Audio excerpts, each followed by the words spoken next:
Mein Name ist Ghassan Ghazi aus Syrien. Ich bin der Vater von Karim und Said. Ich bin Aya. Ich bin Taina. Mein Name ist Klaus Hader. Mein Name ist Binazir Yusufi. Ich heiße Steffi Mamba. Ich heiße Eric Chungwa. Mein Name ist Rai und... Mein Name ist Han. Hallo, ich bin Raika. Ich bin die Albulena Nika. Davor habt ihr in verschiedenen Wohnungen gelebt. Genau. Vor 2008 wohnten wir in Kirchstadt. Ja. Und am Anfang, als wir nach Deutschland kamen, waren wir in Göppingen, in Karlsruhe, in Heilbronn und dann zuletzt in Kirchstadt. Viel unterwegs gewesen. Aber halt in Heim, in Flüchtlingslager. Wir hatten unser eigenes Zimmer gehabt, aber sonst die Küche war gemeinsam, Toilette waren gemeinsam, Dusche war gemeinsam. Ja, genau. War das dann eine anstrengende Zeit oder kannst du dich noch erinnern? So? Auf jeden Fall, ja. Die Jungs waren, ich habe ja auch zwei Jungs, die damals sehr klein waren, als wir nach Deutschland kamen. Und wir mussten immer wirklich früh morgens, ich musste immer hellwach sein und sobald Reinigungskraft da war und hat alles sauber gemacht und ich bin mit beide Kinder gerannt auf die Toilette und dann duschen, damit bevor die anderen kommen, erst wirklich alles fertig machen und dann wieder reinkommen. Musste man schnell sein, ja. Klar, wenn man mit so vielen in einer Wohnung oder in einer Unterkunft lebt, dann kann das schon sehr herausfordernd sein. Ja, auf jeden Fall. Wir reden jetzt immer von damals. Wann seid ihr denn nach Deutschland gekommen? So ungefähr vor 25 Jahren sind wir nach Deutschland gekommen, so genau 96. 1996, ja genau, sind wir nach Deutschland gekommen. Und aus welchem Land kamt ihr? Aus dem Iran, Persien. Und zu Familie im Iran, habt ihr da auch noch Kontakt? Ja, eigentlich Großteil von meiner Familie sind im Iran. Ich habe ja nur meine kleine Familie, mein Mann und die Kinder da und sonst sind alle im Iran. Ich habe ja Kontakt einmal in der Woche per Skype oder WhatsApp, telefonieren wir und wir sehen uns mit meiner Mama, mit meinen Geschwistern, ja. Ankommen in Deutschland ist ein gemeinsames Projekt des Goethe-Instituts, des Bundesamtes, des Bayerischen Rundfunks sowie der Bundesagentur für Arbeit. Sie steht in 5 Sprachen zur Verfügung und kann nach dem Herunterladen auf Smartphone auch ohne Internetzugang genutzt werden. Die App soll ein erster Wegbegleiter sein nach dem Ankommen in Deutschland.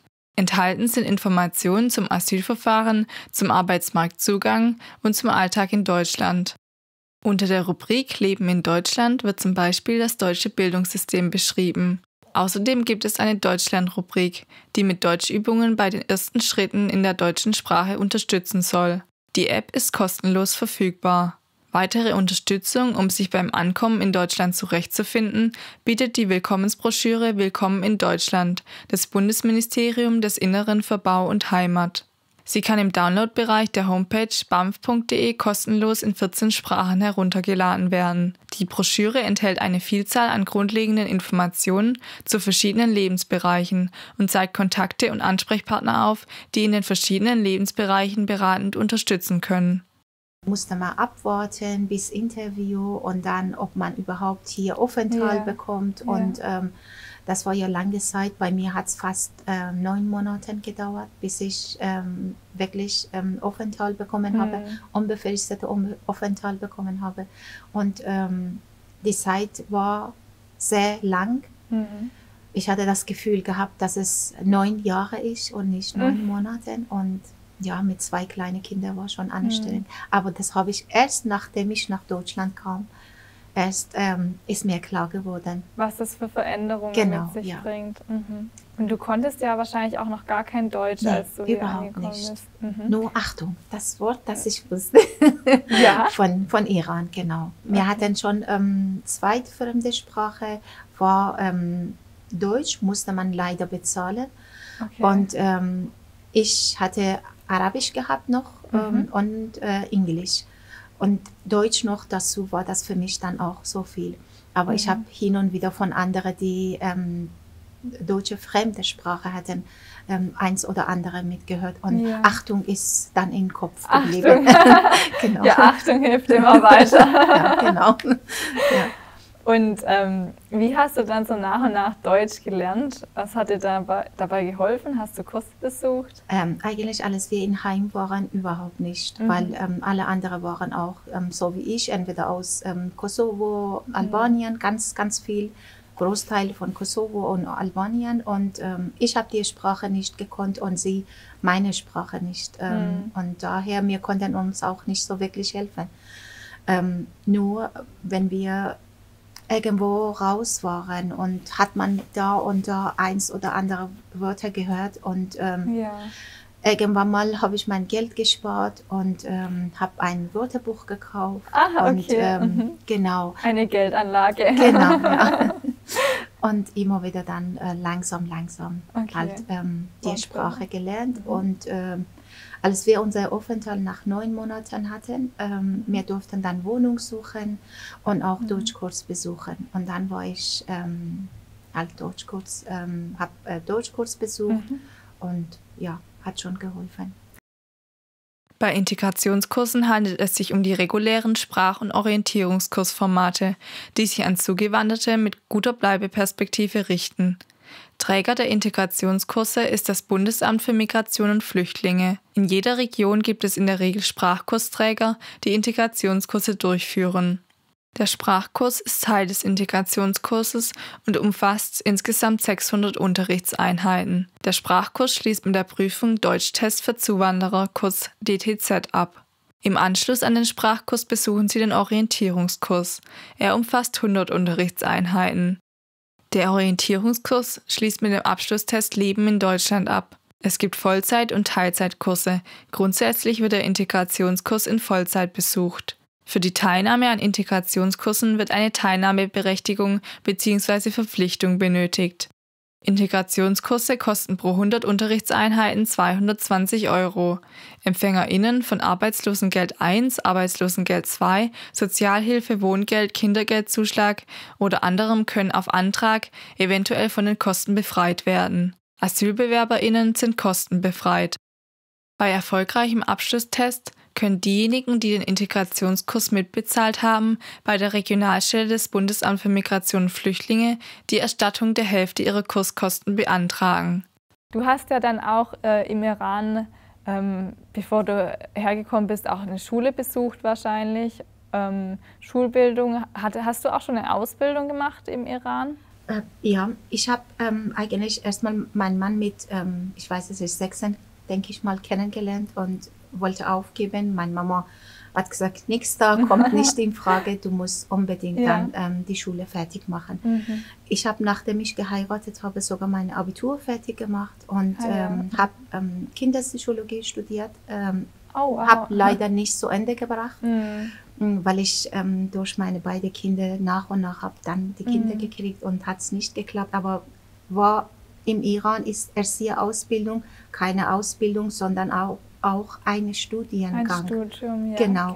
Und da sind ja Schwerpunkte.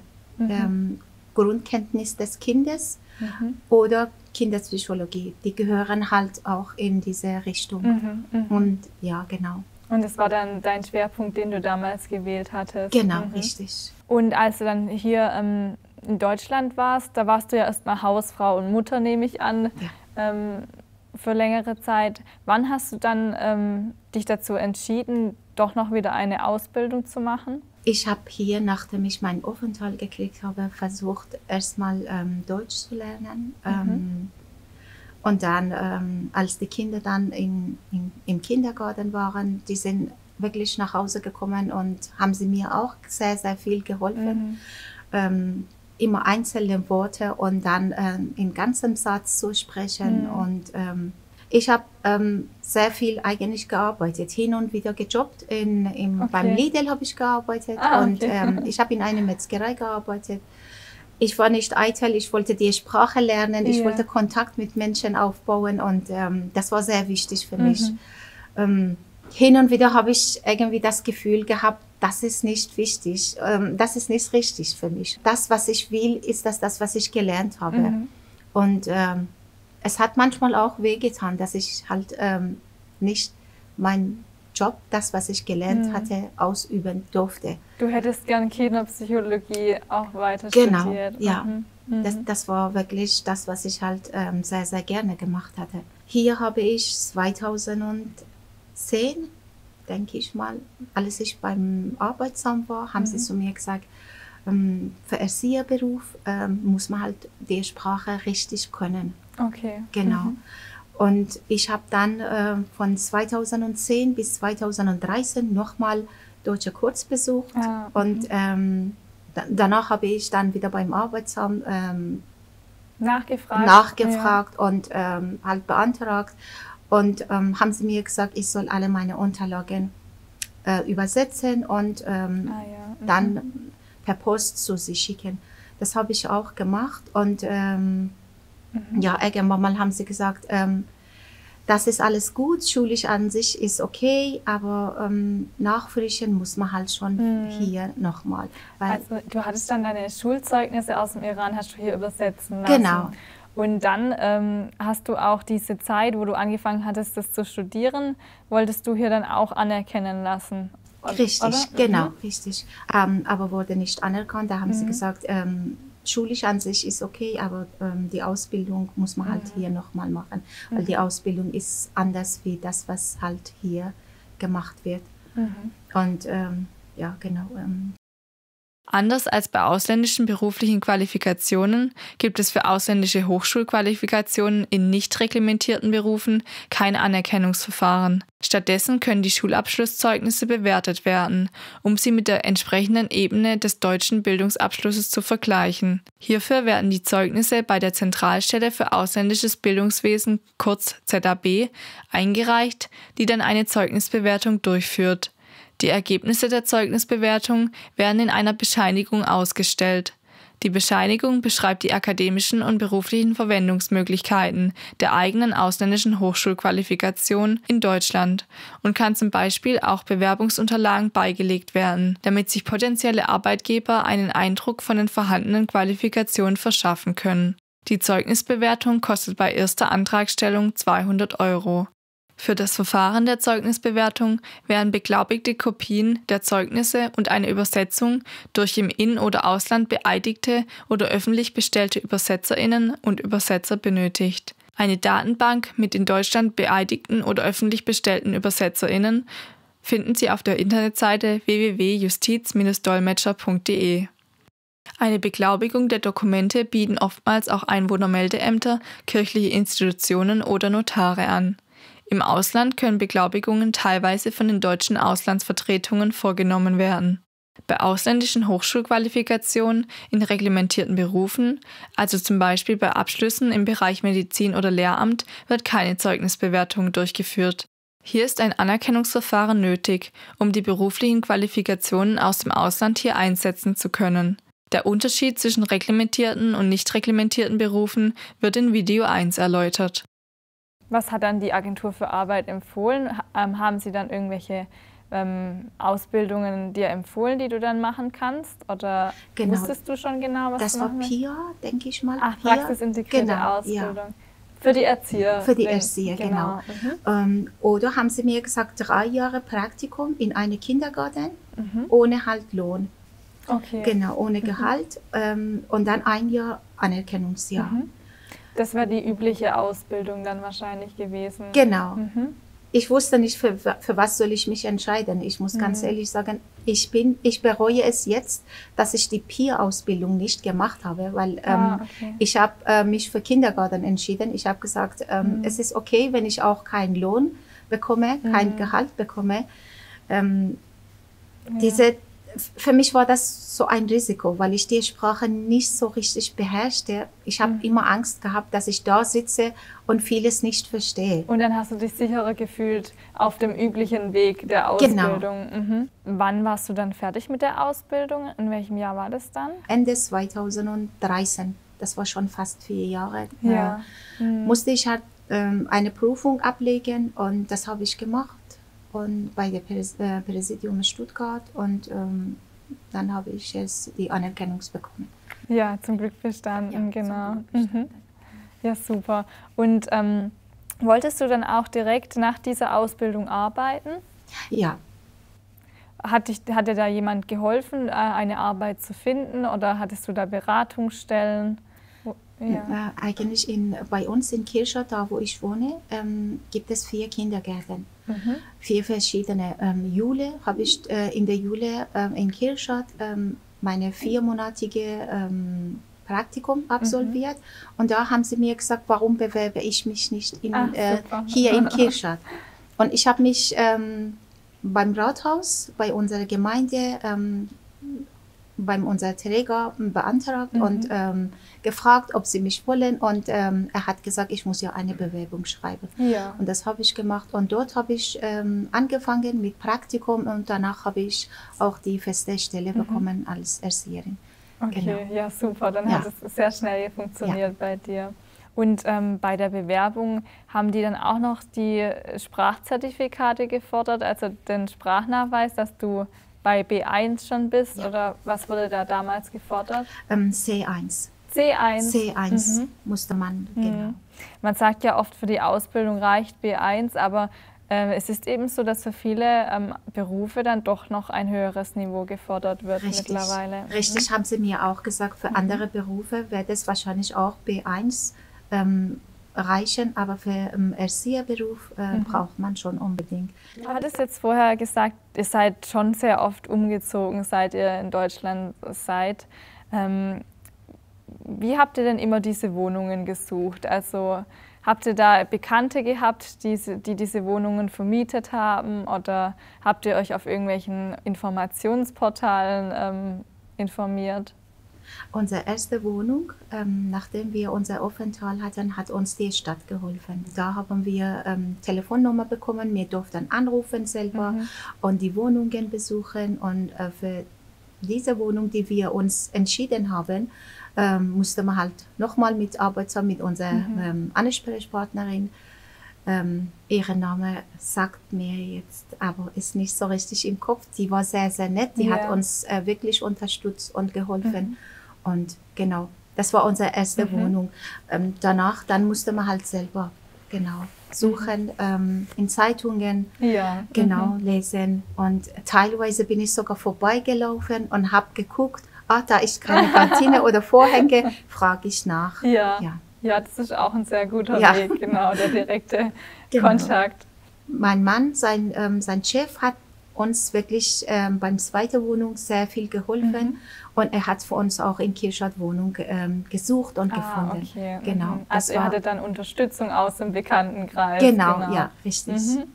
Viele Menschen wohnen in Deutschland zur Miete. Es gibt Mietwohnungen, aber auch Häuser, die angemietet werden können. Je nach Größe und Lage sowie Ausstattung der Wohnung oder des Hauses variieren die Mietkosten, die von den Mietern monatlich an die Eigentümer entrichtet werden müssen.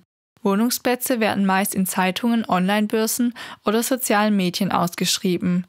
Der Eigentümer oder der Vermieter, die Vermieterin, bietet dann eine offene Wohnungsbesichtigung für alle Interessenten an oder wählt vorab einige Interessenten aus, die sich die Wohnung anschauen dürfen. Schon bei der Wohnungsbesichtigung sollten einige persönliche Unterlagen mitgeführt werden, die relevant sein könnten. Hierzu gehört zum Beispiel die Schufa-Auskunft, die die Zahlungszuverlässigkeit prüft. In der Schufa-Auskunft sind zum Beispiel Kredite und Leasingverträge erfasst, die abgezahlt werden müssen. Eine Schufa-Auskunft kann einmal jährlich kostenlos auf meineschufa.de angefordert werden. Neben der Schufa-Auskunft sind auch eine Kopie der Einkommensnachweise der letzten 3 Monate, eine Passkopie und gegebenenfalls Aufenthaltspapier sowie eine Kopie der Mietschuldenfreiheitsbescheinigung relevante Unterlagen für den Vermieter oder die Vermieterin. Die Mietschuldenfreiheitsbescheinigung bestätigt die zuverlässige und regelmäßige Mietzahlung und wird von Vermietern ausgestellt, in deren Wohnungen man aktuell wohnt. Asylsuchende werden nach ihrer Ankunft für einige Zeit dazu verpflichtet, in der Erstaufnahmeeinrichtung, der sie zugewiesen sind, zu wohnen. Nach Ende der Wohnpflicht in der Erstaufnahmeeinrichtung werden Asylsuchende innerhalb des Bundeslandes in Gemeinschaftsunterkünfte oder eigene Wohnungen verteilt. Wenn Asylsuchende und Personen mit Duldung auf Sozialleistungen angewiesen sind, müssen sie jedoch für die gesamte Dauer des Asylverfahrens die Wohnsitzauflage beachten, also die Pflicht, an dem Ort zu wohnen, der ihnen zugewiesen wurde. Vor Einzug in eine Wohnung muss ein Mietvertrag von Vermieter und Mieter unterschrieben werden. Dieser legt unter anderem fest, ob die Mieter dauerhaft, also unbefristet oder bis zu einem bestimmten Zeitpunkt in der Wohnung wohnen dürfen. Der im Mietvertrag angegebene Mietbetrag bezieht sich meist auf die monatlich zu zahlende Kaltmiete. Zusätzlich zu diesem Betrag entstehen monatlich noch Betriebskosten, auch Nebenkosten genannt, die einmal pro Jahr abgerechnet werden. Dazu gehören vor allem die Kosten für Heizung und Wasser sowie Abwasser- und Müllgebühren. In der Regel bezahlen Sie jeden Monat einen bestimmten Betrag für die Betriebskosten als Pauschale oder als Vorauszahlung. Ergänzend zum Mietvertrag müssen Sie oft ein sogenanntes Übergabeprotokoll unterschreiben, wenn Sie in eine neue Wohnung einziehen. Mit Ihrer Unterschrift bestätigen Sie, in welchem Zustand die Wohnung war, als Sie sie übernommen haben. Bei Abschluss eines Mietvertrags müssen die Neumieter einen bestimmten Betrag an den Vermieter oder die Vermieterin zahlen. Das nennt sich die Kaution. Meist umfasst das eine Summe von 2 bis 3 Monatskaltmieten. Diese verbleibt beim Vermieter bis zur Beendigung des Mietverhältnisses und wird danach an die Mieter zurückgezahlt. Es sei denn, es sind während der Mietzeit zum Beispiel Schäden in der Wohnung entstanden, die dann von der Mietkaution abgezogen werden. Um Strom, Wasser, Gas oder Ähnliches zu nutzen, muss man sich vor Einzug bei einem Energie- und Wasserversorger anmelden. Diese können meist selbst gewählt werden. Vermieter können häufig jedoch Tipps geben oder bei der Suche unterstützen. Auch die Nutzung von Telefon und Internet sowie gegebenenfalls Kabelfernsehen kostet Geld und muss vor dem Einzug angemeldet werden. Auch hier gibt es verschiedene Anbieter. Bei Vergleich und Suche helfen Online-Portale wie zum Beispiel Check24. Pro Wohnung fallen auch Gebühren für Fernsehen und Radio an, sogenannte Rundfunkgebühren, die von den Mietern gezahlt werden müssen. Hierfür müssen sich Mieter nach Einzug bei der zuständigen Gebühreneinzugszentrale GEZ online melden. Der Rundfunkgebührenbeitrag ist verpflichtend und muss unabhängig von der tatsächlichen Nutzung von Fernsehen und Radio gezahlt werden. Spätestens 2 Wochen nach Einzug müssen sich die Mieter beim Einwohnermeldeamt bzw. Bürgeramt anmelden. Die neue Wohnadresse wird dann in den Personalausweis oder Pass oder auch das Aufenthaltspapier aufgenommen. Bei Anmeldung müssen die Mieter eine ausgefüllte Wohnungsgeberbestätigung vom Vermieter mitbringen und damit nachweisen, dass sie die Wohnung oder das Haus bezogen haben. Hast du für die Zukunft so weitere Träume und Wünsche oder irgendwelche Ziele noch? Ja, weitere Wünsche. Mein größter Wunsch, allergrößter Wunsch ist, dass das im Iran wirklich auch Ruhe einkehrt und dass dieser Frieden einkehrt und dass die Menschen auch in Frieden leben, damit ich meine Heimat auch sehen kann. Ja, ja. Du möchtest ja auch deine Mutter mal wieder besuchen, ja. Hattest du mir mal gesagt, weil ihr euch nur telefonisch seht dann oder hört und sprechen könnt. Richtig. Genau.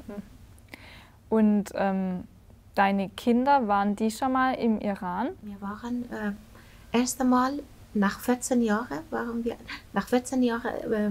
genau im Iran. Sind wir mit Kindern eingereist. Das war sehr toll für die Kinder. Haben sie Iran sehr toll gefunden. Sie fanden die Stadt und das Land und das Wetter und allem und alles sehr toll. Und diese warmherzigen Menschen vor allem. Ja. Und haben sie auch immer wieder gefragt, warum sind wir eigentlich nach Deutschland ausgewandert? Oh ja. Es ist ein sehr schönes Land wahrscheinlich. Ja, also Akshay, ich wünsche euch auf jeden Fall, dass dieser Trauma in Erfüllung geht mal wieder und dass das funktioniert. Wie fühlst du dich so mittlerweile in Deutschland? Wohl oder hast du starkes Fernweh?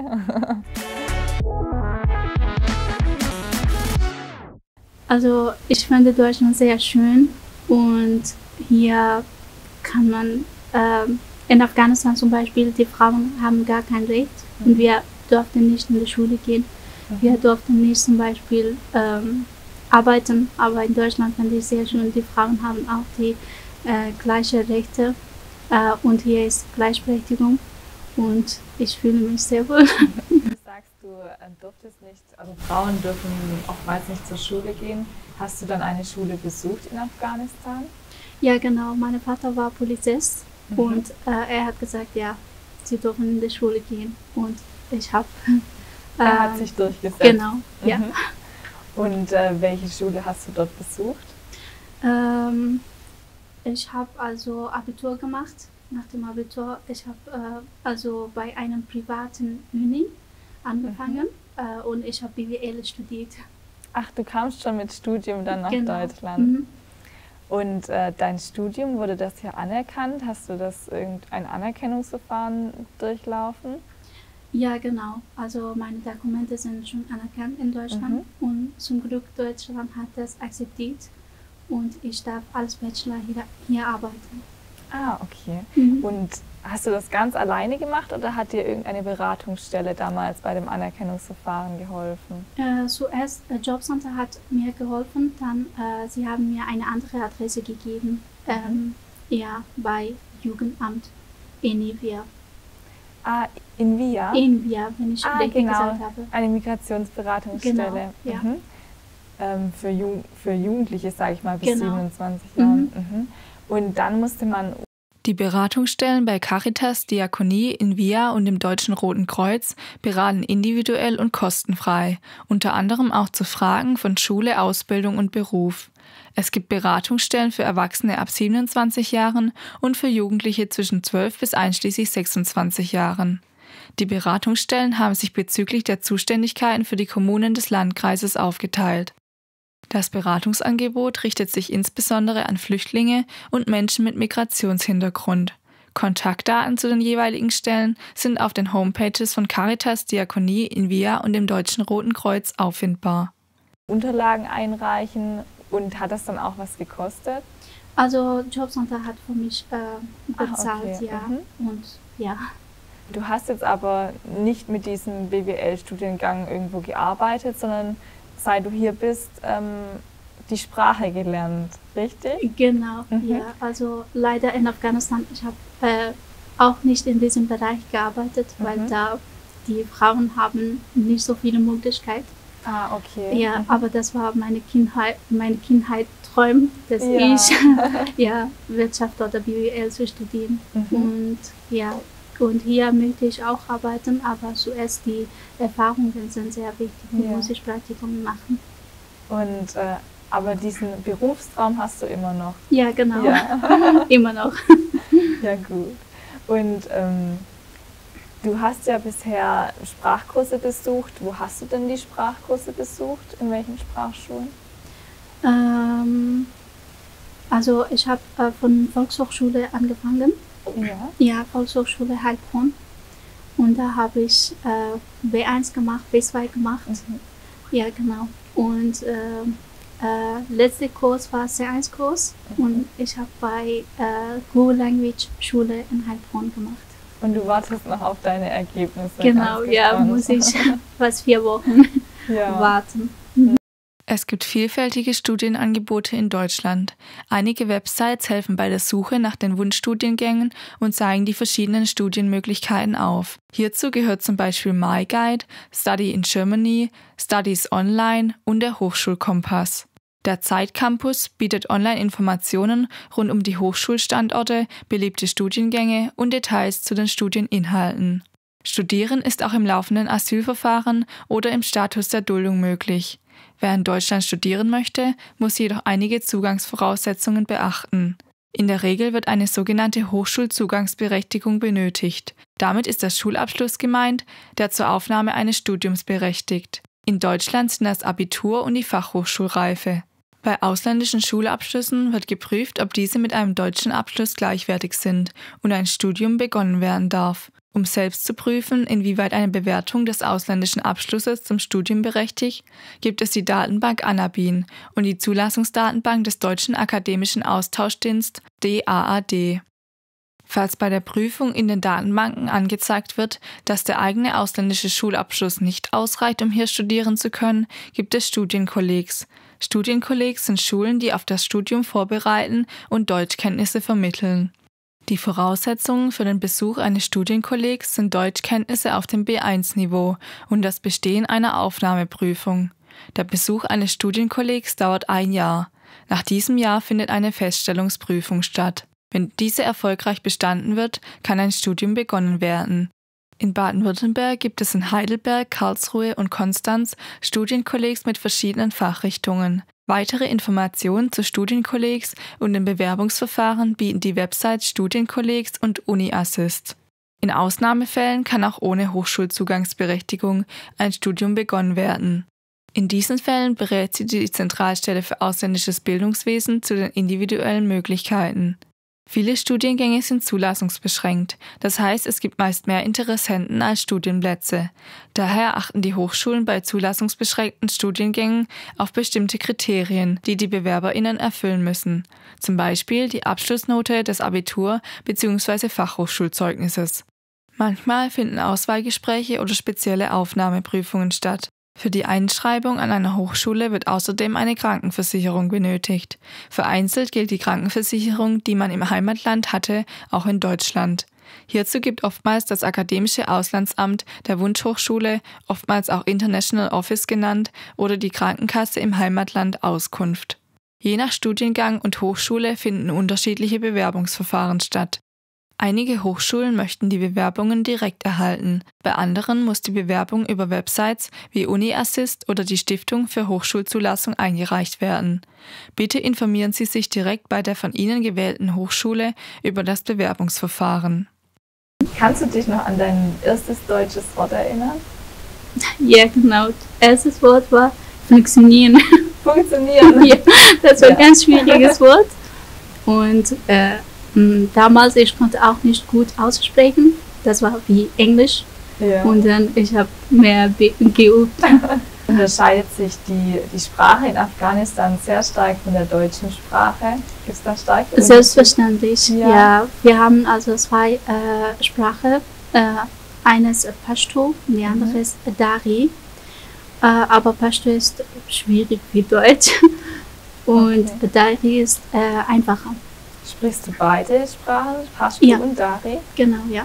Und gibt es auch Leute, die nur Pashto und nur Dari sprechen? Ja, sie sind, also es kommt darauf an, meine Muttersprache ist Persisch, Dari. Und da gibt es auch viele Leute, die Pashto sprechen. Man braucht ja auch die Sprachen hier sehr oft und du arbeitest ja auch ehrenamtlich als Elternmentorin für den Landkreis. Wie bist du denn zu dieser Tätigkeit gekommen? Ja, also ich habe mir am Anfang beschlossen, wenn ich ein bisschen Deutsch sprechen kann, dann würde ich gerne anderen Leuten auch helfen. Damals, ich hatte so viele Schwierigkeiten, also obwohl ich konnte gut Englisch sprechen, aber trotzdem brauchte ich unbedingt Deutsch. Und das war alles neu für mich und musste ich auf Deutsch sprechen. Und ich habe mir gedacht, dass jetzt ich kann ein bisschen Deutsch sprechen. Und von Landratsamtsseite, die Frau Schwab und Frau Ritzer haben mir gesagt, du kannst relativ gut sprechen.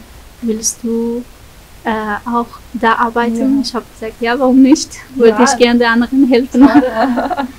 Und würdest du es auch anderen empfehlen, also Elternmentor oder Mentorin zu werden, wenn man in andere Sprachen spricht?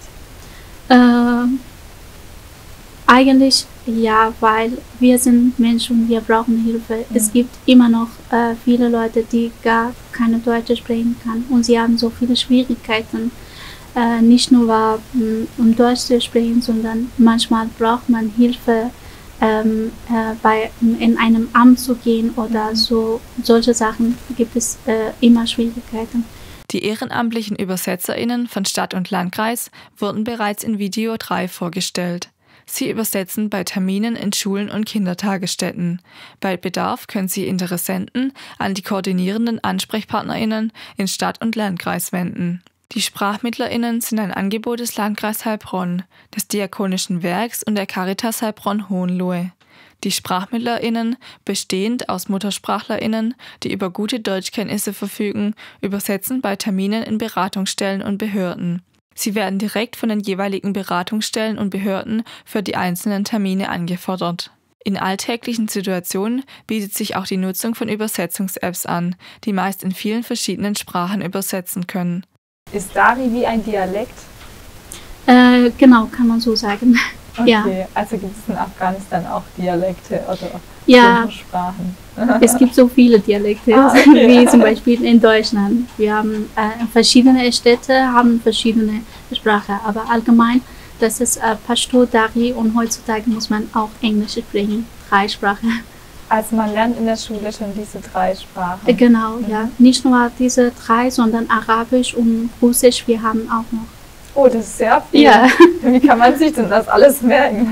Ja, von Klasse 4 haben wir Englisch, Aha. aber die als Fremdsprache, wir haben heutzutage Russisch auch, aber Arabisch müssen wir wegen Religionssachen müssen wir Arabisch lernen. Ah, toll, okay. Ja. Das sind ja dann wie normale Schulfächer auch bei uns, wie wenn wir jetzt Deutsch und Englisch haben. Habt ihr dann sehr langen Schulunterricht jeden Tag? Ja, genau. Also in Afghanistan, das ist ein ganz anderes System. Wir haben 6 Tage pro Woche Schule und dann 7 Stunden jeden Tag. Und leider, wir haben nur 10 Minuten Pause. Das ist sehr wenig. Also ja, das ist sehr wenig. Nur eine Pause dann am Tag? Nur eine Pause, weil da so viele Teilnehmer und Teilnehmerinnen sind und wir schaffen nicht, weil wir wenige Schulen haben und müssen wir so regeln.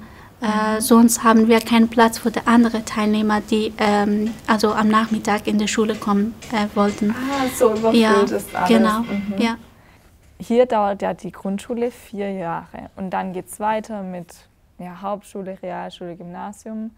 Gibt es das dort auch, diese Unterscheidung in Schularten? Ja, das ist auch, also wir haben 4 verschiedene Schulsysteme und Realschule, also islamische Schule und noch berufliche Schule und der letzte ist Hochschule.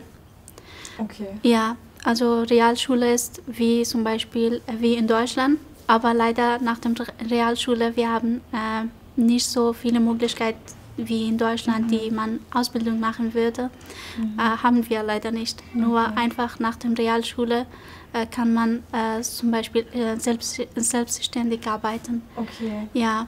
Also es gibt nicht so viele Ausbildungen dort? Nee, leider, wir haben nicht so eine Möglichkeit. Und mit Realschulabschluss darf man nicht studieren, nur selbstständig arbeiten. Musst du für deinen Studienwunsch eine bestimmte Sprachkenntnis mitbringen? Du machst jetzt einen C1-Kurs, aber was muss das für ein C1-Kurs sein, was man dafür benötigt? Genau, ja. Wenn man Studieren machen würde, dann muss man C1-Hochschule haben in Heilbronn. Ich habe schon gefragt und sie haben mir gesagt, wenn du zum Beispiel C1-Hochschule hast, dann brauchst du nicht nochmal einen Test machen. Außerdem müssen wir auch unsere Durchschnitt, die wir in Afghanistan studieren haben, müssen wir hier in Deutschland unsere Dokumente bewerten lassen und dann sie geben uns, wie ist unsere Durchschnitt zum Beispiel. Bei mir war es 2,5 und mit 2,5 braucht man nicht nochmal einen Test zu machen. Aber wenn das ist zum Beispiel 3,5 oder 4, dann muss man nochmal einen Test machen. In der Regel wird für die Aufnahme eines Studiums mindestens das C1-Niveau vorausgesetzt. Menschen, die ein deutsches Abitur erfolgreich bestanden haben, müssen keine Deutschkenntnisse nachweisen.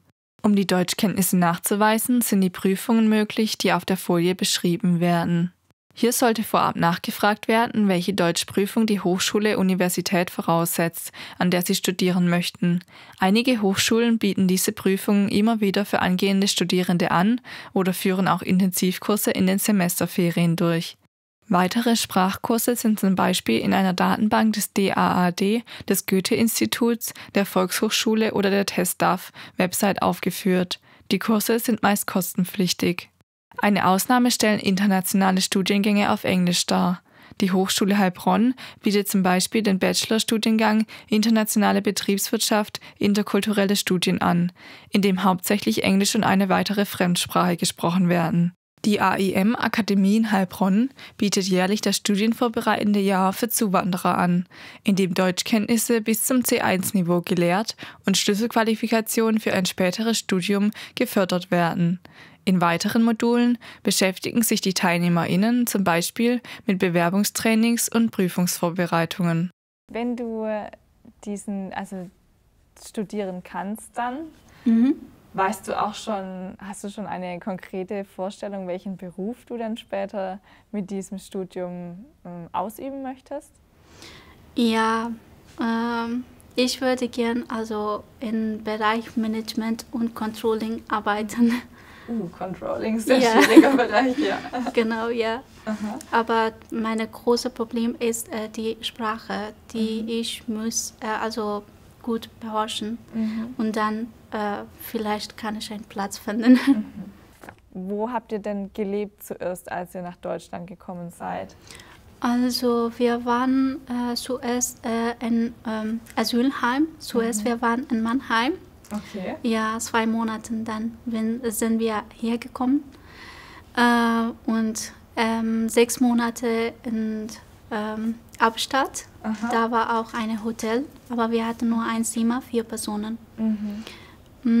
Fast 2 Jahren, glaube ich, ja, 2,5 Jahren. Wir waren im Asylheim, aber ja, seit 2019 oder ja, Ende 2018, wir haben eine Wohnung gefunden.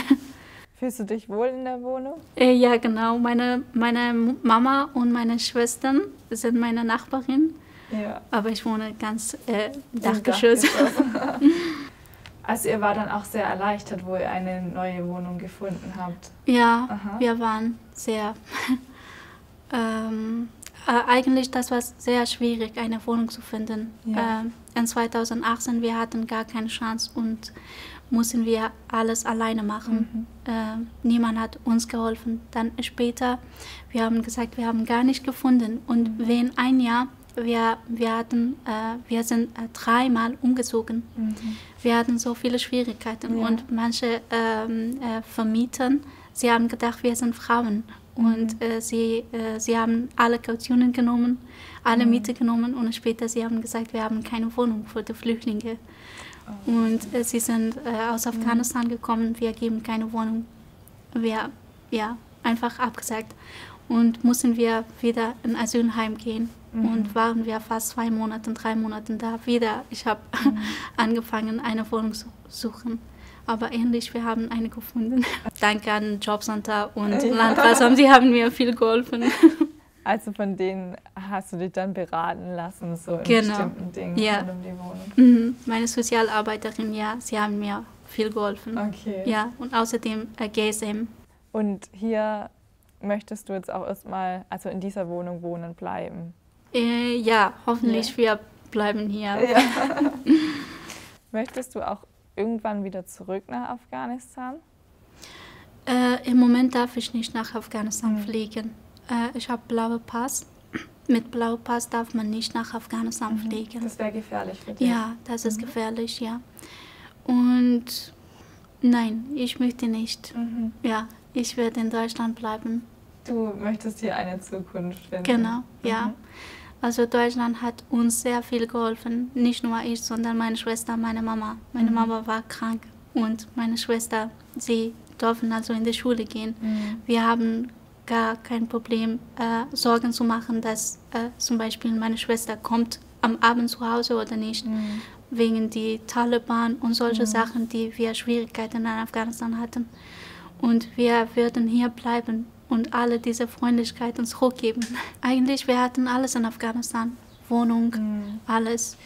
Und wir hatten nicht so viele Schwierigkeiten, eine Wohnung zu suchen und ja, so viele Sachen, neue Regeln, neue Sprache, neue Leute, aber ja, nur wegen Sicherheit. Es gab keinen Frieden. Ja, das ist kein Frieden.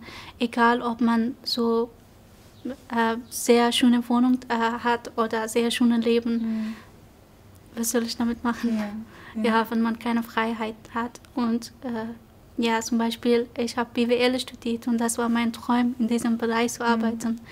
Aber ich hatte keine Chance. Hast du dann in der Zeit nach deinem Studium nichts machen können? Also, oder hast du dann weiter nach Berufen gesucht? Hast du noch irgendwie etwas anderes gearbeitet? Ja, ich habe als Englischlehrerin bei einer privaten Schule gearbeitet. Okay. Und außerdem als Persischlehrerin bei einer Uni. Ich habe gearbeitet, ja. Aber es war nicht dein Traumberuf? Nein. Und was wünschst du dir für deine Zukunft oder auch für die Zukunft von deiner Schwester und deiner Mutter? Was sind so deine Ziele? Ja, einfach zuerst muss ich bessere Deutschkenntnisse haben. Dann würde ich gern studieren und dann einfach arbeiten. Wie ein normaler Mensch. Ich würde gern wie eine Frau zum Beispiel, die andere Frauen sind, Recht haben und hier einfach wohlfühlen und keine Angst haben, was die anderen machen. Und ja, von meiner Schwester auch. Zum Beispiel meine jüngere Schwester, sie will eine Ausbildung hier machen. Und meine ältere Schwester, sie hat auch studiert in Afghanistan, im gleichen Bereich BWL. Und sie möchte trotzdem hier eine Ausbildung machen.